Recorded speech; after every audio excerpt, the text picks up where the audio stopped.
नमस्कार साथियों, उम्मीद करती हूँ आप सब बढ़िया होंगे और अपनी पढ़ाई को अच्छे तरीके से कर रहे होंगे।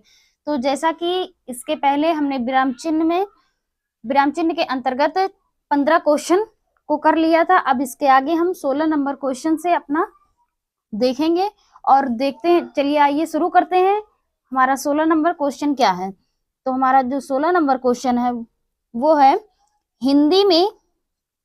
हमारा 16 नंबर क्वेश्चन है हिंदी में अल्प विराम का चिन्ह है। हिंदी में अल्प विराम चिन्ह है। अल्प विराम का कौन सा चिन्ह है वो पूछा है। तो ऑप्शन ए हमारा है प्रश्नवाचक, ऑप्शन बी हमारा है विस्मयादि बोधक, ऑप्शन सी हमारा है पूर्ण विराम, ऑप्शन डी हमारा है अल्प विराम। तो इसमें से जो हमारा ऑप्शन सही हो जाता है ऑप्शन डी। ऑप्शन डी हमारा सही हो जाता है। तो हिंदी में अल्प विराम का चिन्ह जो होता है वो इस प्रकार होता है। और ये क्वेश्चन जो है इंपॉर्टेंट हो जाता है क्योंकि ये कई एग्जामों में पूछा जा चुका है और हो सकता है आगे भी पूछा जाए। तो इसे हमें ध्यान में रखना है अल्प विराम का चिन्ह क्या होता है। तो इसके आगे चलिए, इसके आगे का क्वेश्चन हम देख लेते हैं। इसके आगे क्या क्वेश्चन क्या है? 17 नंबर क्वेश्चन क्या है? 17 नंबर क्वेश्चन क्या है? निम्नलिखित में से अर्धविराम का चिन्ह कौन सा है? निम्नलिखित में से अर्धविराम का चिन्ह कौन सा है? तो चलिए हम देखते हैं इसके ऑप्शंस। इसके ऑप्शन क्या है उसको हम देखते हैं। तो हमारा ऑप्शन जो पहला है वो है निर्देशक। पहला ऑप्शन क्या है? निर्देशक। दूसरा ऑप्शन क्या है? दूसरा ऑप्शन हमारा है ऑप्शन बी। हमारा क्या है? ऑप्शन बी हमारा है जो वो निर्देशक का चिन्ह है। ऑप्शन सी हमारा जो है वो अर्धविराम का चिन्ह है। ऑप्शन डी हमारा जो है वो विवरण का चिन्ह है। तो इसमें से जो ऑप्शन सही हो जाता है ऑप्शन सी। ऑप्शन सी सही हो जाता है। ये जो चिन्ह है ये अर्धविराम का चिन्ह है। तो इसके आगे हम देख लेते हैं। इसके आगे इसकी व्याख्या देख लेते हैं क्या है। दिए गए विकल्पों में अर्धविराम चिन्ह इस प्रकार होता है। शेष विकल्पों में चिन्ह निम्नवत हैं। शेष विकल्प जो थे उनके चिन्ह जो है वो देखिए, उद्धरण चिन्ह या उद्धरण चिन्ह। ये तो मुझे गलत लग रहा है क्योंकि ऑप्शन में ऐसा कुछ है नहीं जो उद्धरण चिन्ह हो। अल्प विराम, अल्प विराम का तो चिन्ह इस प्रकार होता है। और निर्देशक चिन्ह, निर्देशक चिन्ह तो दिया गया है ऑप्शन में। अब इसके आगे देख लेते हैं 18 नंबर क्वेश्चन क्या है। विराम चिन्ह को क्या कहते हैं? ये जो चिन्ह दिया है इसे क्या कहते हैं?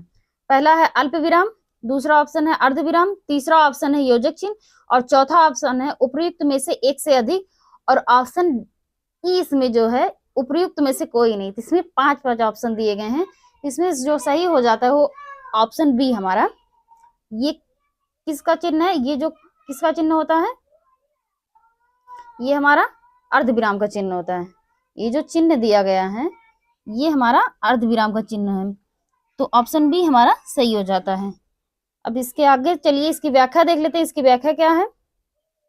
दिए गए विराम चिन्ह का ये जो चिन्ह है इसे क्या कहते हैं? अर्धविराम चिन्ह कहते हैं। अब इसके आगे देख लेते हैं अल्प विराम चिन्ह क्या है। अल्प विराम इस प्रकार होता है और पूर्ण विराम जो है वो इस प्रकार होता है। योजक चिन्ह जो हमारा है ये होता है। योजक चिन्ह और निर्देशक चिन्ह में अक्सर कंफ्यूजन रहता है क्योंकि योजक चिन्ह भी उसी प्रकार होता है और निर्देशक चिन्ह, निर्देशक और योजक में डिफरेंस क्या होता है? तो योजक चिन्ह जो होता है ये हल्का छोटा रहता है और निर्देशक चिन्ह जो होता है वो इससे बड़ा होता है। निर्देशक चिन्ह जो होता है वो योजक चिन्ह से थोड़ा सा बड़ा होता है। तो अक्सर कंफ्यूजन बना रहता है कि कौन सा योजक है कौन सा निर्देशक चिन्ह है। अब उसके आगे देखते हैं अवतरण। अवतरण का जो चिन्ह होता है वो इस प्रकार होता है। लाघव चिन्ह, लाघव चिन्ह इस प्रकार होता है, एक गोला ऐसे। अब इसके आगे क्वेश्चन देखते हैं हम। इसके आगे क्वेश्चन हमारा क्या है?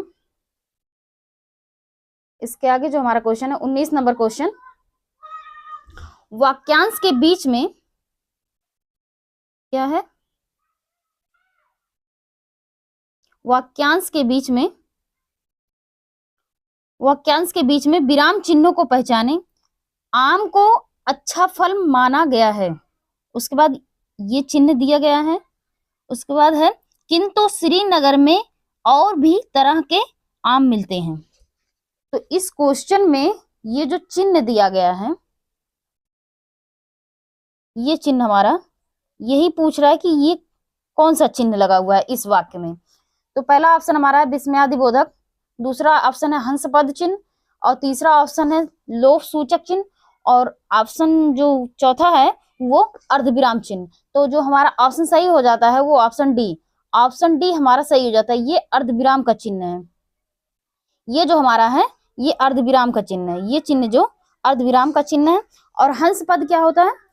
हंस पद का चिन्ह कौन सा है? हंस पद जो हमारा होता है वो इस प्रकार होता है। जब हम कोई वाक्य लिखते हैं तो उसके बीच में कुछ हम भूल जाते हैं। जैसे हमने लिखा आम, उसके बाद का को हम भूल गए, मान लो का को भूल गए, या फिर हम इसमें से मान लीजिए मे को भूल गए। अब मे को भूल गए तो हम कैसे लिखेंगे? तो ऐसे यहाँ पे ऐसे हंस पद बनाकर हम ऊपर लिख सकते हैं मे। तो ये हमारा जो चिन्ह होता है ये हंस पद, या इसे त्रुटि बोधक चिन्ह भी कहते हैं, या विस्मरण चिन्ह भी कहते हैं। इसे 3 नामों से जानते हैं। और विस्मयादि बोधक का जो चिन्ह होता है वो इस प्रकार होता है। विस्मयादि बोधक का जो चिन्ह होता है वो इस प्रकार होता है। और लोभ सूचक का जो चिन्ह होता है, जो हमारा लोभ सूचक का चिन्ह होता है वो इस प्रकार होता है। ऐसे डॉट डॉट करके रहता है, ऐसे डॉट डॉट डॉट डॉट। अब इसके आगे देख लेते हैं 20 नंबर क्वेश्चन हमारा क्या है। निम्न प्रश्न में 4 विकल्पों में से उस विकल्प का चयन करें जो विराम चिन्ह युक्त वाक्य का सही विकल्प हो। ऐसा कौन सा ऑप्शन है जिसमें विराम चिन्हों का सही उपयोग किया गया हो? ऐसा कौन सा विकल्प हमारा है जिसमें विराम चिन्हों का सही उपयोग किया गया हो? तो ऑप्शन ए हमारा है राम ऑफिस से सीधे घर पहुंचा, उसके बाद एक चिन्ह लगा हुआ है। हाथ धोकर खाना खाया, फिर उसके बाद चिन्ह लगा हुआ, फिर खेल कर सो गया। ऑप्शन बी हमारा है राम ऑफिस से सीधे घर पहुंचा, उसके बाद एक विराम चिन्ह लगा हुआ है, फिर उसके बाद है हाथ धोकर खाना खाया, फिर एक विराम चिन्ह लगा हुआ है, फिर खेल कर सो गया। ऑप्शन सी हमारा जो राम ऑफिस से सीधे घर पहुंचा, हाथ धोकर खाना खाया, फिर खेल कर सो गया। अब इसके आगे जो ऑप्शन डी हमारा है राम ऑफिस से सीधे घर पहुंचा, उसके बाद एक विराम चिन्ह का उपयोग किया गया है। हाथ धोकर खाना खाया और फिर एक विराम चिन्ह का उपयोग किया गया है। उसके बाद एक विराम चिन्ह का उपयोग किया गया है, फिर खेलकर सो गया। तो इसमें से जो हमारा ऑप्शन सही हो जाता है वो ऑप्शन बी हमारा सही हो जाता है, क्योंकि इसमें जो भी विराम चिन्ह का प्रयोग किया गया है वो सही ढंग से सही रूप से किया गया है। यहाँ जो ये हमारा चिन्ह है अर्ध विराम, ये जो चिन्ह हमारा लगा हुआ है ये अर्ध विराम का चिन्ह है। तो इसका जो उपयोग हुआ है इस वाक्य में ये सही रूप से हुआ है, तो इसलिए हमारा ऑप्शन बी सही हो जाता है। अब इसके आगे हम देखते हैं हमारा 21 नंबर क्वेश्चन क्या है। अर्धविराम चिन्ह कहाँ लगता है? अर्धविराम चिन्ह कहाँ लगता है ये पूछा है। ऑप्शन ए हमारा है उद्धरण चिन्ह के पहले। ऑप्शन बी हमारा है जहां अल्प विराम की अपेक्षा थोड़ा कम रुकना हो, जहां अल्प विराम की अपेक्षा थोड़ा कम रुकना हो। ऑप्शन सी हमारा है जहां कोई निर्देश देना हो। ऑप्शन डी हमारा है जहां अल्प विराम की अपेक्षा थोड़ा अधिक रुकना हो। क्या? जहां अल्प विराम की अपेक्षा थोड़ा अधिक रुकना हो।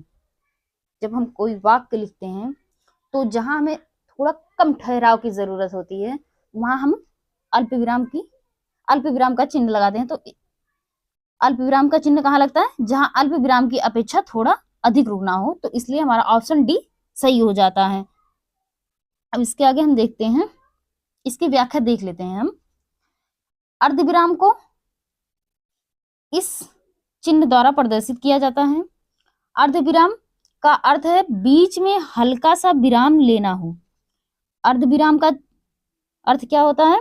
बीच में हल्का सा विराम लेना हो पर वाक्य को खत्म ना किया जाए तो, जैसे हम कोई वाक्य लिखते हैं तो उसमें से हमें हल्का ठहराव की जरूरत होती है, तो हम हल्का ठहराव लेते हैं, तो वहां हमारा अल्पविराम का प्रयोग होगा और उसके आगे फिर जैसे वाक्य चल रहा था वो आगे वाक्य वैसे चलकर तब जाकर वो पूरा होगा।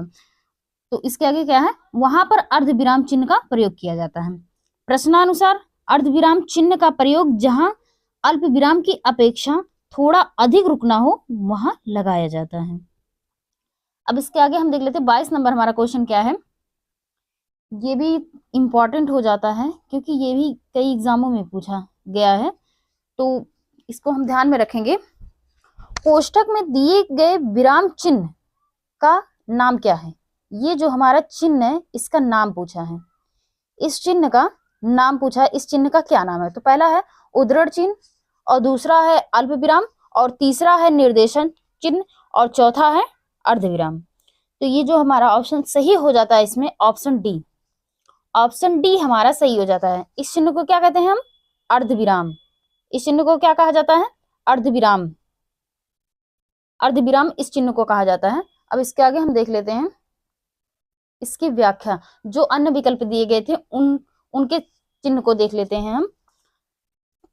तो हमारा पहला जो उसमें ऑप्शन था उद्धरण चिन्ह, उद्धरण चिन्ह का एक चिन्ह इस प्रकार होता है और एक चिन्ह इस प्रकार। तो ये जो हमारा एकहरा उद्धरण चिन्ह होता है और जो ये दिया है ये दोकहरा उद्धरण चिन्ह होता है। अब इसके आगे देख लेते हैं अल्प विराम। अल्प विराम का चिन्ह इस प्रकार होता है, अल्प विराम का जो चिन्ह है हमारा वो इस प्रकार होता है। और निर्देशन का चिन्ह जो अभी मैंने बताया था कि निर्देशन का जो चिन्ह होता है वो थोड़ा बड़ा होता है योजक चिन्ह की अपेक्षा। योजक चिन्ह का भी चिन्ह ऐसे, योजक चिन्ह का जो चिन्ह होता है वो इस प्रकार होता है। ये तो हमारा रहा निर्देशन चिन्ह, निर्देशक चिन्ह, और योजक चिन्ह जो है ऐसे छोटा सा रहता है। अब इसके आगे हम देखते हैं हमारा 23 नंबर क्वेश्चन क्या है। दिए गए वाक्य में उपयुक्त विराम चिन्ह का चयन कीजिए। इस वाक्य में किस विराम चिन्ह का उपयोग होगा? क्वेश्चन में हमसे ये पूछा जा रहा है। तो वाक्य हमारा क्या है? कई सप्ताह से वर्षा होती जा रही है अर्थात फसल नष्ट होकर रहेगी। कई सप्ताह से वर्षा होती ही जा रही है अर्थात फसल नष्ट होकर रहेगी। तो इसमें से जो पहला ऑप्शन है उपविराम, दूसरा ऑप्शन जो हमारा है वो है विवरण, तीसरा ऑप्शन जो हमारा है हंसपद या त्रुटिबोधक या विस्मरण चिन्ह, ऑप्शन डी हमारा है अर्धविराम। तो इसमें से जो हमारा ऑप्शन सही हो जाता है वो ऑप्शन डी, ऑप्शन डी हमारा सही हो जाता है। इस वाक्य में अर्धविराम चिन्ह का उपयोग होगा और वो कहाँ होगा? ये रही के कई सप्ताह से, इसको रुक जाइए मैं थोड़ा इरेज कर देती हूँ फिर उसके बाद। तो इस वाक्य में जो अर्धविराम चिन्ह का उपयोग होगा वो कहाँ होगा? यहाँ अर्धविराम चिन्ह का उपयोग होगा, तब जाकर ये जो वाक्य है ये सही होगा। अब इसके आगे देख लेते हैं हमारा 24 नंबर क्वेश्चन क्या है। 24 नंबर हम क्वेश्चन देखते हैं क्या है। दिए गए वाक्य में उपयुक्त विराम चिन्ह का चयन कीजिए। फिर से वही पूछा है कि वाक्य में कौन सा विराम चिन्ह का उपयोग करेंगे जिससे ये वाक्य सही हो जाए। तो वाक्य हमारा क्या है? मोहन बेंगलोर चला गया आप बेफिक्र रहें। मोहन बेंगलोर चला गया आप बेफिक्र रहें। तो इसमें से जो हमारा पहला ऑप्शन है ये है हमारा पहला ऑप्शन। तो पहला ऑप्शन हमारा क्या है? लोप। दूसरा ऑप्शन क्या है हमारा? दूसरा ऑप्शन जो हमारा है, दूसरा ऑप्शन हमारा है बिंदु, और तीसरा ऑप्शन जो हमारा है वो है अर्धविराम, और चौथा ऑप्शन जो हमारा है वो है निर्देशक। तो इसमें से जो हमारा ऑप्शन सही हो जाएगा ऑप्शन सी अर्धविराम। अर्धविराम इसमें से सही हो जाता है। तो हमारा जो अर्धविराम का चिन्ह है इस वाक्य में ये गया जहां है, मोहन बेंगलोर चला गया, उसके बाद यहाँ हमारा अर्ध पूर्ण विराम लगेगा, अर्ध विराम का चिन्ह लगेगा तब जाकर ये वाक्य सही हो जाता है। तो क्या होगा, मोहन बेंगलोर चला गया, उसके बाद अर्ध विराम, उसके बाद आप बेफिक्र रहें। ठीक है, अब इसके आगे हम देख लेते हैं हमारा 25 नंबर के क्वेश्चन क्या है। हमारा 25 नंबर क्वेश्चन क्या है, मिश्रित तथा संयुक्त वाक्यों में विरोध का भाव प्रकट करने के लिए किस विराम चिन्ह का प्रयोग किया जाता है। मिश्रित और संयुक्त वाक्यों में विरोध का भाव प्रकट करने के लिए किस विराम चिन्ह का प्रयोग किया जाता है। तो ऑप्शन ए हमारा है योजक चिन्ह, ऑप्शन बी हमारा है कोष्ठक, ऑप्शन सी हमारा है उपविराम, ऑप्शन डी हमारा है अर्धविराम। तो इसमें से जो हमारा ऑप्शन सही हो जाता है वो ऑप्शन डी अर्धविराम। मिश्रित तथा संयुक्त वाक्यों के विरोध का भाव प्रकट करने के लिए हम अर्धविराम चिन्ह का प्रयोग करते हैं। क्या, मिश्रित तथा संयुक्त वाक्यों में विरोध का भाव प्रकट करने के लिए हम अर्धविराम चिन्ह का प्रयोग करते हैं। अब इसके आगे हम देख लेते हैं हमारा 26 नंबर क्वेश्चन क्या है, इनमें से किस वाक्य में अर्धविराम का प्रयोग हुआ है। किस वाक्य में अर्धविराम चिन्ह का प्रयोग हुआ है ये पूछा। तो ऑप्शन ए हमारा है, जब राम आया श्याम सो रहा था। जब राम आया तो श्याम सो रहा था, तो एक चिन्ह यहाँ लगा हुआ है। उसके बाद ऑप्शन बी हमारा है शाबाश, उसके बाद एक चिन्ह लगा हुआ है, इसी तरह आगे बढ़ते रहो। फिर ऑप्शन सी हमारा है आलस्य मनुष्य का शत्रु है, उसके बाद चिन्ह लगा हुआ है इससे दूर रहो। ऑप्शन डी हमारा है मैंने किताब पढ़ी है। तो इसमें से जो हमारा ऑप्शन सही हो जाता है ऑप्शन सी। ऑप्शन सी हमारा सही हो जाता है। इस वाक्य में अर्धविराम का प्रयोग हुआ है और वो कहाँ लगा हुआ है, वो जो हमारा ऑप्शन सी सही हो जाता है। तो अर्धविराम का जो चिन्ह लगा है वो यहाँ लगा हुआ है, आलस्य मनुष्य का शत्रु है, उसके बाद अर्धविराम इससे दूर रहो। ठीक है, अब इसके आगे हम देख लेते हैं इसके आगे हमारा क्वेश्चन क्या है, 27 नंबर क्वेश्चन हमारा क्या है। 27 नंबर जो क्वेश्चन है, जो चाहो उसके बाद चिन्ह करो, उसके बाद फिर चिन्ह है बस हमें तंग ना करो। ठीक है, ये वाक्य दिया गया है।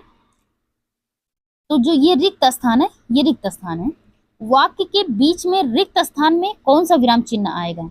ये जो रिक्त स्थान दिया गया है, इस रिक्त स्थान में किस विराम चिन्ह का प्रयोग किया जाएगा, ये हमसे पूछा है, जिससे ये वाक्य पूर्ण हो जाए। तो ऑप्शन ए हमारा है अल्प विराम, ऑप्शन बी हमारा है अर्धविराम, ऑप्शन सी हमारा है पूर्ण विराम और ऑप्शन डी हमारा है योजक चिन्ह। तो इसमें से जो ऑप्शन हमारा सही हो जाता है ऑप्शन बी। ऑप्शन बी हमारा सही हो जाता है। इस वाक्य में जब हम अर्धविराम का चिन्ह लगा देते हैं, अर्धविराम का चिन्ह लगा देते हैं तो ये हमारा सही हो जाता है। और अर्धविराम का जो चिन्ह होता है वो इस प्रकार होता है, अर्धविराम का चिन्ह इस प्रकार होता है। तो वाक्य हमारा क्या हो जाएगा, जो चाहे उसके बाद अल्प विराम है, ये अल्प विराम का चिन्ह है, करो उसके बाद अर्धविराम का चिन्ह, बस हमें तंग ना करो। ये अर्धविराम लगाने के बाद ये हमारा वाक्य पूर्ण हो जाता है। अब इसके आगे हम देख लेते हैं इसके आगे हमारा क्वेश्चन क्या है। इसके आगे का क्वेश्चन हम देखते हैं, इसकी व्याख्या देख लेते हैं पहले, क्योंकि व्याख्या हमारा क्या है, दिए गए वाक्य में रिक्त स्थान की जगह पर अर्धविराम चिन्ह का प्रयोग होगा। अर्धविराम चिन्ह का प्रयोग वहां किया जाता है जहां पूर्ण विराम की अपेक्षा कम देर और अल्प विराम की अपेक्षा अधिक देर तक रुकना हो। क्या कहा गया है, अर्धविराम का चिन्ह का प्रयोग किया जाता है जहां पूर्ण विराम लगता हो उससे कम देर रुकना हो, और जहां अल्प विराम लगा है वहां उसकी जो अपेक्षा है वहां देर तक रुकना होता है। तो उसी के बीच में, पूर्ण विराम और अल्प विराम के बीच में ही अर्धविराम का प्रयोग होता है। जैसे देख लो, जैसे हम देखते हैं जो चाहे, उसके बाद क्या है, ये अल्प विराम, ये किस चीज का चिन्ह है, अल्प विराम, और उसके बाद ये देखिए ये लगा हुआ है अर्धविराम चिन्ह, उसके बाद ये रहा पूर्ण विराम चिन्ह। अब इसके आगे हम देख लेते हैं तीसरा क्वेश्चन, 28 नंबर क्वेश्चन हमारा क्या है। अब हमारा किससे रिलेटेड रहेगा, पूर्ण विराम से। पूर्ण विराम से रिलेटेड जो भी क्वेश्चन आए हुए एग्जाम्स में, अब उसको हम देखेंगे। अब तक तो हमने देखा अल्प विराम से, अल्प विराम से और अर्ध विराम से। तो इसके पहले हमने क्या देखा था, अर्ध विराम से। अब हम देखेंगे पूर्ण विराम से रिलेटेड जो भी क्वेश्चन आए हुए हैं। तो हमारा 28 नंबर क्वेश्चन क्या है, उसको हम देखते हैं। चारों भाई सुंदर, उसके बाद एक चिन्ह का प्रयोग किया गया है, फिर सुनील, फिर एक चिन्ह का प्रयोग किया गया है, फिर उसके बाद नम्र है, फिर उसके बाद एक विराम चिन्ह का प्रयोग, दयालु और सबल थे। चारों भाई सुंदर, सुशील, नम्र, दयालु और सबल थे। इस वाक्य में केवल एक प्रकार, सॉरी, इस वाक्य में केवल एक बार किस विराम चिन्ह का प्रयोग किया गया है। चारों भाई सुंदर, सुशील, नम्र, दयालु और सबल थे, फिर उसके बाद एक चिन्ह का प्रयोग किया गया है। इस वाक्य में केवल एक बार किस विराम चिन्ह का प्रयोग किया गया है। तो ऑप्शन ए हमारा है पूर्ण विराम, ऑप्शन बी हमारा है भाव चिन्ह, ऑप्शन सी हमारा है विस्मयादि बोधक, ऑप्शन डी हमारा है योजक चिन्ह। तो इसमें से जो हमारा ऑप्शन सही हो जाता है ऑप्शन ए पूर्ण विराम। पूर्ण विराम का बस एक ही बार प्रयोग किया गया है, तो वो हमारा कहाँ है, ये रहा हमारा पूर्ण विराम। अब इसके आगे चलिए हम इसकी व्याख्या देख लेते हैं। इसकी व्याख्या क्या है, दिए गए वाक्य चारों भाई सुंदर, सुशील, नम्र, दयालु और सबल थे, उसके बाद क्या है पूर्ण विराम में केवल एक बार पूर्ण विराम चिन्ह का प्रयोग किया गया है। इसमें केवल, इस वाक्य में केवल एक बार पूर्ण विराम चिन्ह का प्रयोग किया गया है। अब इसके आगे देख लेते हैं। पूर्ण विराम का अर्थ है पूरी तरह रुकना या ठहरना। जब हम कोई वाक्य पूरा कर लेते हैं तो उसके लास्ट में, मतलब अंतिम में, हम पूर्ण विराम चिन्ह का विराम चिन्ह लगा देते हैं, जिससे हमें ये पता चल जाता है कि वाक्य हमारा यहीं खत्म हो चुका है। समानतः जहां वाक्य की गति अंतिम रूप ले ले, विचार के तार एकदम टूट जाएं, वहां विराम चिन्ह का प्रयोग होता है। जहां वाक्य की गति अंतिम रूप ले ले और विचार के तार एकदम टूट जाएं, वहां विराम चिन्ह का प्रयोग होता है। जैसे तुम जा रहे हो, उसके बाद हमारा वाक्य खत्म हो गया। अब इसके बाद हम विराम चिन्ह, सॉरी, पूर्ण विराम का चिन्ह लगा देते हैं। अब इसके आगे हम देखते हैं हमारा 29 नंबर क्वेश्चन क्या है। 29 नंबर हम क्वेश्चन देख लेते हैं क्या है हमारा। जहां वाक्य पूरी तरह रुक जाए, वहां किस विराम चिन्ह का प्रयोग किया जाता है। अभी मैंने बताया, तो इसका जो आंसर जो है वो सिंपल तरीके से पता चल गया होगा कि क्या है, तो फिर भी देख लेते हैं इसके ऑप्शन। तो ऑप्शन ए हमारा है पूर्ण विराम, ऑप्शन बी हमारा है प्रश्नवाचक, ऑप्शन सी हमारा है अल्प विराम, ऑप्शन डी हमारा है अर्ध विराम। तो इसमें से जो ऑप्शन सही हो जाता है वो ऑप्शन ए पूर्ण विराम। जहां वाक्य पूरी तरह से रुक जाए, वहां पूर्ण विराम चिन्ह का प्रयोग होता है। जहां वाक्य पूरी तरह से रुक जाए, वहां पूर्ण विराम चिन्ह का प्रयोग होता है। जैसे यहाँ दिया गया है व्याख्या में, जैसे क्या है, यह घोड़ा है, उसके बाद पूर्ण विराम, वाक्य हमारा खत्म हो चुका, उसके बाद हमने पूर्ण विराम का चिन्ह लगा दिया। अब इसके आगे हम देखते हैं 30 नंबर हमारा क्वेश्चन क्या है। राम घर आया और चला गया, इस वाक्य में उचित विराम चिन्ह क्या होगा।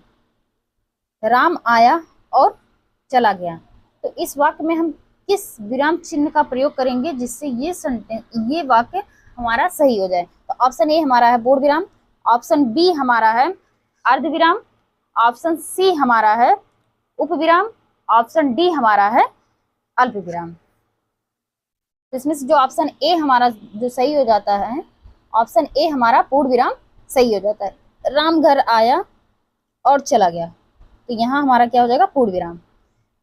यहाँ जब हम पूर्ण विराम लगा देंगे तब ये हमारा वाक्य सही हो जाता है।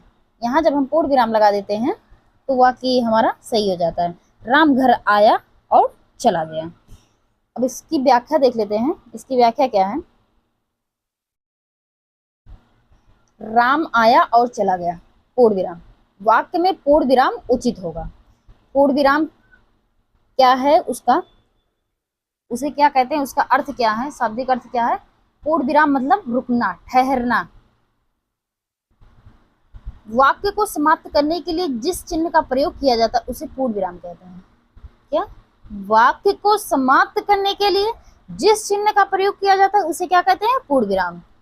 पूर्ण विराम किसे कहते हैं? वाक्य को समाप्त करने के लिए जिस चिन्ह का प्रयोग किया जाता है उसे हम पूर्ण विराम कहते हैं। जैसे राम अयोध्या के राजा थे, राम अयोध्या के राजा थे। अब ये हमारा वाक्य समाप्त हो चुका है तो इसके आगे हम पूर्ण विराम लगा देते हैं। अब इसके जो अन्य विकल्प थे उसको मैंने तो बताया है, फिर एक बार फिर से देख लीजिए आप लोग। इस चिन्ह को क्या कहते हैं? अर्धविराम। और इस चिन्ह को उपविराम, तथा इस चिन्ह को, ये जो हमारा चिन्ह है इसको हम कहते हैं अल्प विराम। अब इसके आगे हम देख लेते हैं 31 नंबर क्वेश्चन क्या हमारा, 31 नंबर हमारा क्वेश्चन क्या है, और ये हमारा आज का लास्ट क्वेश्चन है। आज हमारा जो ये विराम चिन्ह अध्याय हुआ वो आज हमारा समाप्त होता है। अब इसके आगे हम कल दूसरा अध्याय करेंगे, उससे रिलेटेड जो भी क्वेश्चन आए हैं हमारे एग्जाम्स में उसको हम कल देखेंगे। तो आज का ये हमारा लास्ट क्वेश्चन भी है और चैप्टर का भी। तो हम देख लेते हैं। दिए गए वाक्य में उपर्युक्त विराम चिन्ह का चयन कीजिए। इस वाक्य में किस विराम चिन्ह का उपयोग होगा वो हमसे पूछा है। तो वाक्य हमारा क्या है? मोहन पुस्तक पढ़ रहा है। क्या? मोहन पुस्तक पढ़ रहा है। तो ये हमारा पहला ऑप्शन हो जाएगा पूर्ण विराम। ऑप्शन दूसरा हमारा हो जाएगा विस्मयादि बोधक। ऑप्शन तीसरा हमारा हो जाएगा प्रश्नवाचक। और ऑप्शन चौथा हमारा हो जाएगा उद्धरण। और उद्धरण में कौन सा? दुकहरा, दुकहरा उद्धरण चिन्ह है ये। तो इसमें से जो हमारा ऑप्शन सही हो जाता है ऑप्शन ए। ऑप्शन ए हमारा सही हो जाता है, पूर्ण विराम। तो जो ये वाक्य है मोहन पुस्तक पढ़ रहा है, तो हमारा वाक्य जो है ये समाप्त हो चुका है। हम इस वाक्य को पूरा कर चुके हैं, तो ये हमारा यहाँ पूर्ण विराम का चिन्ह लग जाता है। तो अब ये वाक्य हमारा अब सही हो जाता है। अब आज का ये हमारा, जैसा कि मैंने बताया कि ये आज का हमारा लास्ट क्वेश्चन था। अब ये अध्याय समाप्त होता है और इससे रिलेटेड जो भी क्वेश्चन थे हमने अच्छे तरीके से किए हैं। बस आज के लिए इतना ही। Thank you so much.